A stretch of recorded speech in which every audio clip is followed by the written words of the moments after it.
Köszöntöm a Gyergyó TV nézőit, lássuk röviden, miről számol ma be önöknek a napszemle. Nem szavazták meg a fűtés árának emelését a városatyák, továbbra is 354 lejt fizet a lakosság a gigakalóriáért. Még 10 napig fizethető kedvezményesen a helyi adók és illetékek, bankkártyával is lehet fizetni. Törvénytervezetben kérik a bűnügyi eljárás alatt lévő volt és jelenlegi miniszterek immunitásának a megvonását. Változik a taxisokra vonatkozó szabályzat, a határozattervezetet véleményezhetik az érintettek.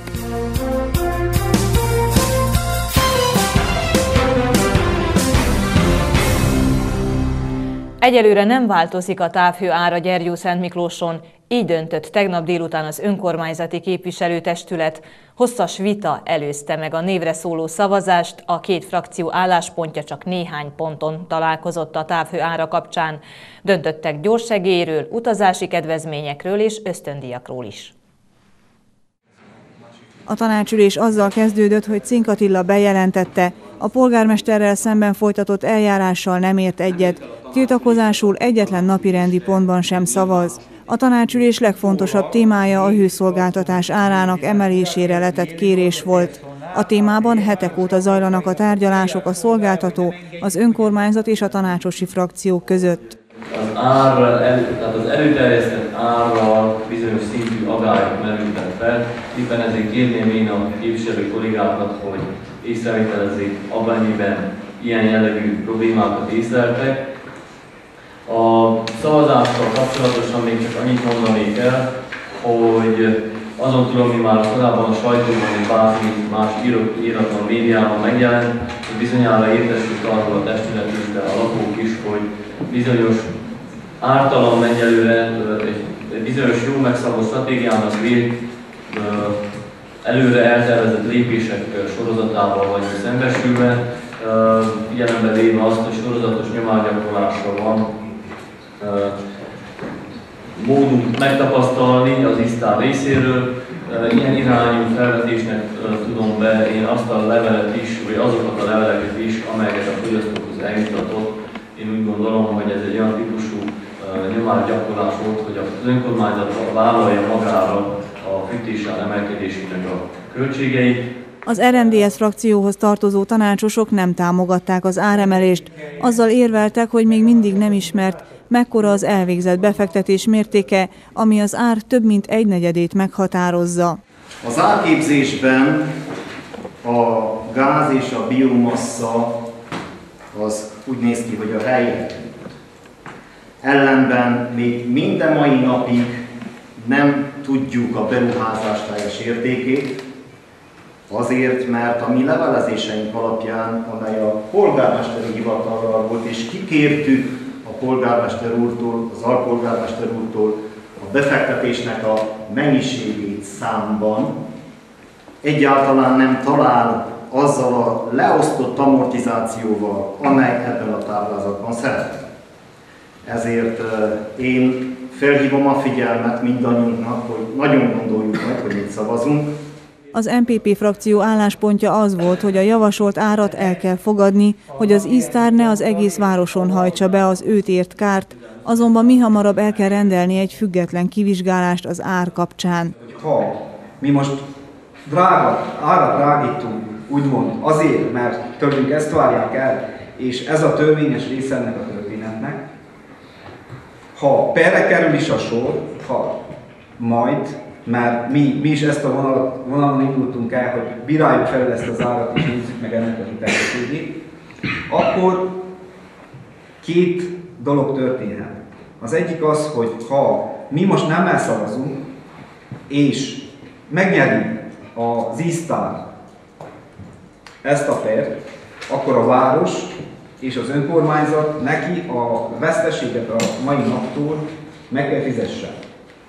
Ha ma mi úgy döntünk, hogy igen, elfogadjuk, mert mi el kell fogadjuk, ezt nem jóvá kell hagyjuk, tehát itt egy nagy tévedés van, azért szófordulatoknál vigyázni kell, tehát nem azt kérjük tőlünk, hogy elfogadjuk, hanem azt, hogy tudomásul vegyük, akkor egy per után Ha véletlenül a lakók többet fizettek, azt vissza tudják vonni a számlájukból, viszont nem hoztuk a várost olyan helyzetbe, hogy a szolgáltató évekig elhúz egy pert, és utána lehet, hogy majd a városkér visszafizesse a kárt. Megoszlottak a jogi vélemények is annak kapcsán, hogy kötelezően el kell fogadni az árszabályzó hatóság által már jóváhagyott árat. Az is felmerült, hogy egyénileg is felelősségre vonhatók a városatyák, ha az íztár bebizonyítja, kárt okoztak neki azzal, hogy elutasították az áremelést. Ezért névre szóló szavazásra került sor a téma kapcsán. Az áremelés kapcsán egy tartózkodást, 5 ellenszavazatot és 8 támogató voksot jegyeztek, így a szükséges minősített többséget nem kapta meg a határozattervezet. Elfogadtak egy gyorssegélyre vonatkozó kérést egy decemberi tűzeset kapcsán. A károsultnak 12 köbméter lábon álló fát szavaztak meg segítségül. Arról is döntöttek, hogy idén is féláron használhatják a városi buszokat a 65 év felettiek, a különbözetet az önkormányzat utalja át a Bálint Trans Kft-nek. Átvették a katolikus egyháztól a ravatalozó előtti 725 négyzetméteres területet, hogy ott térrendezést végezzenek, és fölött a temetkezési szertartásokhoz illő teret alakítsanak ki. 276 ösztöndíjat hagytak jóvá a gyergyószentmiklósi diákoknak, ezek mértéke 30 és 50 lej között változik. A városi sportklub vezetése kapcsán is döntöttek, elfogadták a menedzseri állásra vonatkozó versenyvizsga kiírását. Amíg az állást be nem töltik, Kibédi Szilárd vezeti a VSK-t, őt felhatalmazták, hogy bankszámlákat nyithasson és kifizetéseket is eszközölhessen. A Magyar Polgári Párt közleményt fogalmazott meg Mezei János polgármester letartóztatása kapcsán. Ebben azt írják, az MPP megdöbbenéssel értesült, hogy Mezei Jánost a Marosvásárhelyi Táblabíróság előzetes letartóztatásba helyezte. Az MPP szolidáris Mezei Jánossal, hiszen egy olyan politikusról van szó, aki hosszú éveken keresztül a közösség érdekében végezte munkáját, mint polgármester a város jólétéért dolgozott és munkálkodott. Az MPP tagsága épp úgy, mint Gyergyószentmiklós lakossága értetlenül áll az ügy előtt. Éppen ezért fontosnak tartják hangsúlyozni, hogy az ártatlanság vélelme megilleti Mezei Jánost, és elítélnek minden olyan megnyilvánulást, amely személye, családja, a hivatal vagy az MPP frakció befeketítésére irányul. Bíznak az igazságszolgáltatásban, és remélik, mielőbb a nyilvánosság is megismerheti az ügy részleteit, fogalmaznak. Hiszünk Istenben, és hisszük, hogy az igazság győzni fog, írják a közleményben. Sokan élnek idén is a lehetőséggel, hogy kedvezményes áron fizessék ki az ingatlan és járműadókat. A pénzügyi osztályon nagy a forgalom ezekben a napokban, de hosszas várakozásra nem kell számítani. Több kasszát is működtetnek, ha sok az adófizető. Március 31-éig az évi adó felét kell befizetni, a következő határidő a törvények értelmében szeptember 30-a, ekkorra az egész évi adót törleszteni kell. A késésért kamatot számolnak fel. Kedvezmény idén is van, aki március végéig egész évi adóját befizeti, annak 10% kedvezmény jár az ingatlan, telek és járműadóból. Jogi személyek 6%-ot takaríthatnak meg így. A kedvezményt egyre több fizikai és jogi személy használja ki, emiatt megnőtt a napokban a pénzügyi osztály forgalma. Az a tapasztalat az önkormányzat pénzügyi és adóügyi osztályán, hogy pozitív az adófizetési kedv, nagyon sokan érkeznek abban az időszakban, amikor élhetnek az adófizetési kedvezménnyel, mint az ismeretes minden évben az, aki teljes mértékben törleszti a kiszabott adóit, az fizikai személyek esetén 10%-os, jogi személyek esetén pedig 6%-os adókedvezményben részesül. Mint az minden évben megszokott, az adófizetési csúcs általában március közepe és március vége között tetőzik, ezt tapasztalják most a munkatársak is a pénzügyi és adóügyi osztályon. Sok esetben pótolni kell a pénztár személyzetét, de természetesen erre is készen állnak abban az esetben, hogyha sokan várakoznak, pontosan azért, hogy a várakozási időt a lehető legrövidebbre csökkentsék. Bankkártyával is lehet fizetni a pénzügyi osztályon, és azon is dolgoznak, hogy rövidesen otthonról online is megoldható legyen az adók befizetése. A pénzügy költözésével átmenetileg szünetelt a bankkártyával való kifizetés lehetősége. Ez most már megoldódott, úgyhogy mindazok, akik adót szeretnének fizetni, számíthatnak arra is, hogy nem csupán készpénzzel, hanem bankkártyával is fizethetnek. Értelemszerűen bármely érvényben lévő bankkártyával megoldható ez. Dolgozunk azon, hogy az online kifizetés lehetősége is megvalósuljon a pénzügyi és adóügyi osztályon. Jelen pillanatban ez az adminisztratív előkészítés fázisában tart. Létezik erre egy országos platform, amihez kapcsolódni kell, és amint ez megvalósul, természetesen az online kifizetés is lehetővé válik. Az adófizetőket a Városháza pénztáránál hétköznapokon 8 és 15 óra között várják, szerdán délután is nyitva tartanak egészen 18 óráig, pénteken pedig rövid nap van, déli 1 óráig tart nyitva a pénztár. 2000 lejes bírság kifizetésére kötelezte az Országos Diszkrimináció Ellenes Tanács György Funárt, amiért Kolozsvár volt polgármestere a lovak nyelvének nevezte a magyart a közszolgálati televízióban. Emellett a politikusnak egy országos napilapban saját költségén meg kell jelentetnie a megbírságolásáról szóló közleményt.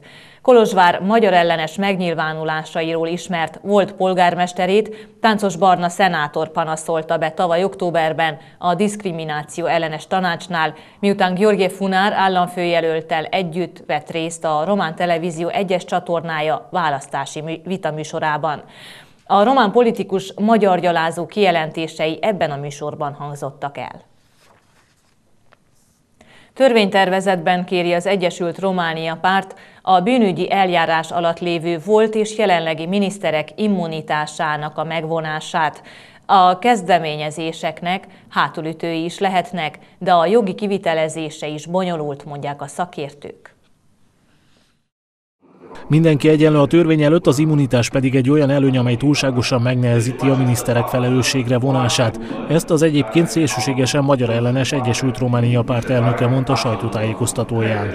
Am depus astăzi la Parlament un proiect de lege prin care să anulăm aceste avantaje. A törvénytervezet, amelyet benyújtottunk a parlamentbe, előírja ezeknek az előnyöknek az eltörlését, valamint kötelezővé tenni, hogy a főügyész kérésére az államfő, a szenátus elnöke vagy a képviselőház elnöke 3 napon belül kéri a bűnügyi eljárás elindítását. A híradónk által megkérdezett politológus azt mondja, a törvénytervezetnek több a hátránya, mint az előnye. Lucian Szökölyan szerint az immunitás megvonása politikai túlkapásokat eredményezhet. Nyilvánvalóan le kell egyszerűsíteni azt a procedúrát, amelynek révén bűnügyi eljárást lehet indítani egy gyanúsított ellen. Másrészt nagyon kell vigyázni arra, hogy ez ne eredményezzen visszaéléseket, ugyanis jól tudjuk, hogy az elmúlt 25 évben bárki jutott hatalomra, megpróbálta megfélemlíteni politikai ellenfeleit. Ennél jóval inkább bírálja a törvénytervezetet Frunda György ügyvéd, aki szerint a kezdeményezés alkotmányellenes. Miniszterek immunitásának megvonása, illetve a bűneljárás elindítását az alkotmány szabályozza, és az alkotmány alapján sarkalatos törvény előírja, hogy mik az eljárások. Tehát ezt az eljárást csak akkor lehet megváltoztatni, ha módosítják az alkotmányt. Hozzátette, a jelenlegi eljárás megfelel az európai normáknak, hiszen más európai országban is hasonló, vagy akár ennél is bonyolultabb a bűneljárás elindításának a procedúrája. Elkészült az új decentralizációs tervezet. A dokumentumot tegnap továbbították az államfőnek, a minisztériumoknak, a parlamentnek és a helyi hatóságoknak. A Mediafakt hírügynökség szerdán közölte, hogy a kormány új decentralizációs tervezetet dolgozott ki, amely bővítené a megyei és helyi önkormányzatok hatáskörét. Liviu Dragnea azt mondta, egyelőre egy stratégiai tervezetet dolgoztak ki, amely az idén végrehajtandó intézkedéseket tartalmazza, illetve javaslatokat próbaprojektekre, amelyekkel felmérhetik, hogy milyen hatása lesz a tervezett közigazgatási átszervezésnek. A fejlesztési miniszter a következő időszakban várja a helyi hatóságok és a minisztériumok visszajelzését, és azt tervezik, hogy év végéig véglegesítik a decentralizációs törvényt, jövőre pedig gyakorlatba is ültetik az átszervezést. Az önkormányzat módosítaná a városban érvényes taxisokra vonatkozó szabályzatot. Az eddigi taxi megállók mellé újakat jelölnének ki. Az erről szóló tanácshatározatot kifüggesztették a Városházán, a jövő hét folyamán még bárki véleményezheti. A Gyergyószentmiklóson tevékenységet folytató taxisokra vonatkozóan 2009-ben fogadott el szabályzatot a helyi tanács. Azóta sok változás történt, nőtt a taxisok száma is, ezért a városvezetés úgy döntött, módosításokra van szükség. Tanácshatározatot dolgoztak ki erre vonatkozóan, amit bárki megtekinthet a Városházán. A kifüggesztett tanácshatározat tulajdonképpen a 2009-ben elfogadott szabályzatot aktualizálja, ugyanis az elmúlt időszakban sok olyan történés történt a város életében, amely a meglévő taxishelyek vagy helyszíni módosítását, vagy megszűnését eredményezte. Éppen ezért minden mellett még sok igénylés beérkezett az irányába, hogy még új taxishelyeket is hozzunk létre. Mindezeket figyelembe véve aktualizáltuk a korábban elfogadott szabályzatot, és vannak helyek, ahol plusz helyet alakítunk ki, vannak olyan helyek is viszont, amelyek megszűnnek és átköltöztetésre kerülnek egy olyan helyre, amely könnyebben elérhető úgy a szolgáltatást igénybe vevő lakók részéről, mint a szolgáltatást végző taxisok részére. Az eddigi 21 taxi megálló mellé még 7-et hagynának jóvá a város forgalmas pontjain, így például a kórháznál és a piacnál. A művelődési központ előtt parkoló taxisok számára pedig egyértelműen kijelölik a helyet, hiszen gyakran a fizetős parkolókat foglalják el. A módosításra vonatkozó tanácshatározatot jövő héten lehet véleményezni. A kifüggesztés abból a célból történt meg, hogy ugye ezt már más határozattal és szabályzattal is tettük, ki szeretnénk kérni a lakosság véleményét, és éppen ezért március 27-ig várjuk minden olyan észrevételt, javaslatot, amely a taxis szabályzatot érinti. Ezt követően majd elő fogjuk terjeszteni jóváhagyásra a képviselőtestület elé. A polgármesteri hivatal felhívja a városlakók figyelmét, hogyha illegálisan működő taxiról van tudomásuk, jelentsék azt. Jelenleg a városban 5 cég és 11 engedélyezett fizikai személy végez hivatalosan taxis fuvarozást. Kelet felől jön egy vonat címmel emlékműsorra kerül sor az első világháború 100 éves évfordulójának tiszteletére március 22-én, vasárnap 17 órától a Salamon Ernő Gimnázium dísztermében. Az emlékműsor összeállításában neves színészek, zenészek és képzőművészek vállaltak szerepet. A műsor 5 korabeli levélrészletekkel és filmbejátszásokkal tarkított zenei blokkban követi nyomon a nagyháború történetét a bevonulástól a siratókig. Jegyek ára 10 lej felnőtteknek, 6 lej diákoknak és nyugdíjasoknak.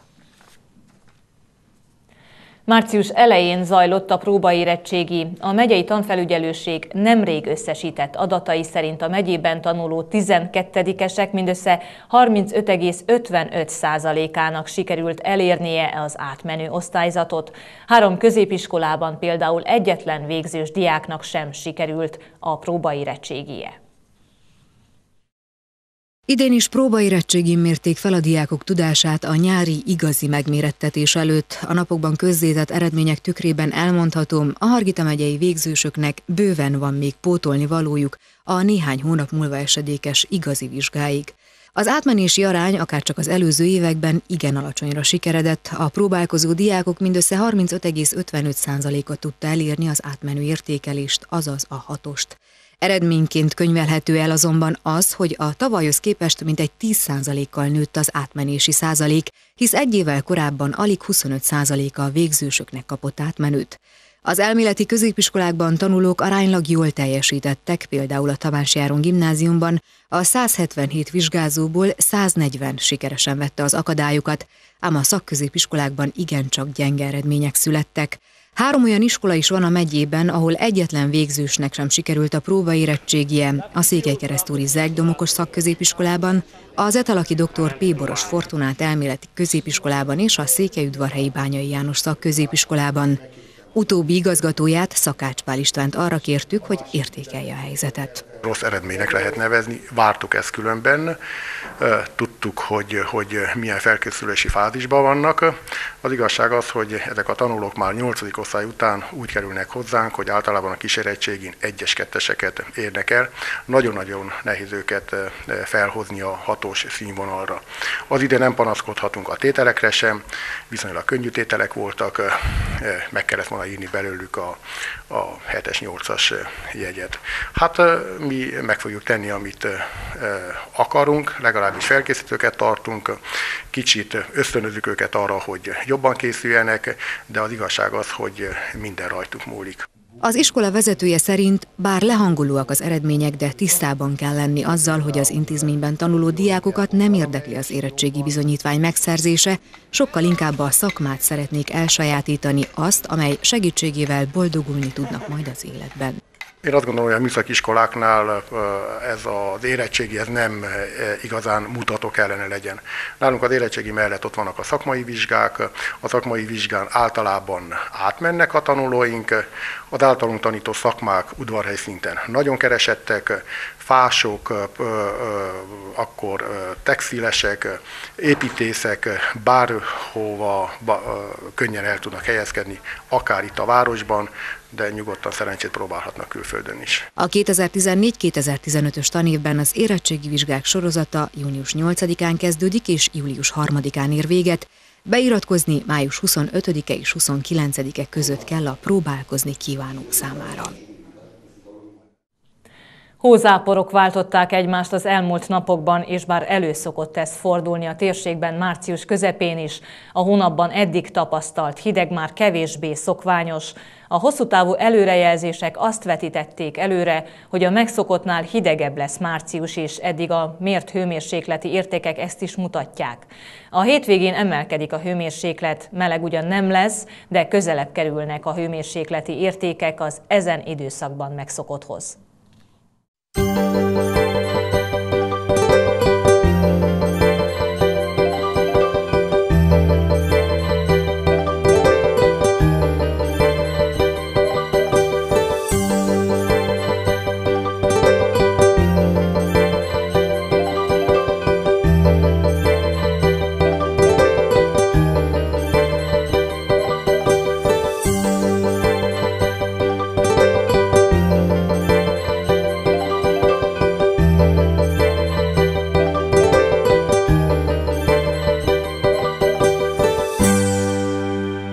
Mutatjuk még egyszer röviden, mit láthattak ma a napszemlében.